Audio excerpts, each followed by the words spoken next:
Hi everyone, James Sanders from MST Lawyers. Today, I want to talk to you about an important upcoming change that will affect all franchisees in Australia, Payday Superannuation. Payday Superannuation was first announced in the 2023-24 federal budget, with draft legislation released in March 2025.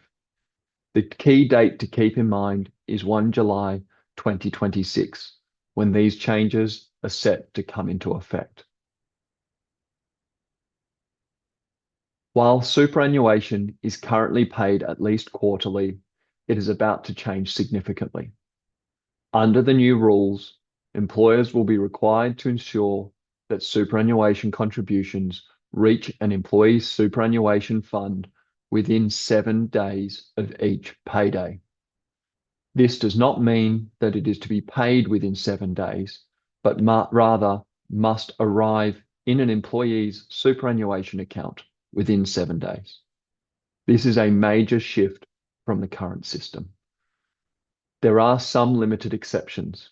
For example, first payments to new employees have slightly longer time frames to allow for induction paperwork to be completed. But the overall direction is clear. Super will need to be paid much more frequently and much more promptly. For small businesses, this change will have a few key impacts. First, cash flow. Instead of accumulating superannuation liabilities and paying them quarterly, you'll need to fund that additional 12% every pay cycle. Second, compliance. Shorter deadlines means less room for error. Late payments could become more common if systems aren't set up properly. And third, administration. Your payroll processes will need to be more efficient and likely more automated.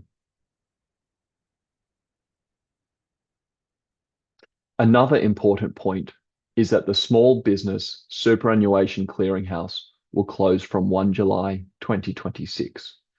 It has already ceased accepting new members, and if you currently use it, you will need to download your records before 1 July and transition to a new system. So what can you do now? Start by reviewing your payroll processes, including considering whether there is a benefit in moving from weekly to fortnightly payroll to ease your administrative burden. Speak to your payroll provider to ensure that your system is set up for Payday Superannuation. Consider whether a clearinghouse solution is needed and start investigating the options. And importantly, talk to your accountant about managing cash flow impact. You may also want to consider making the change now to avoid any errors after the mandate has brought into place. Remember, StaffNet is always here to assist you with all of your employment questions. Please reach out through the methods on the screen if you have any questions about this presentation or your employees.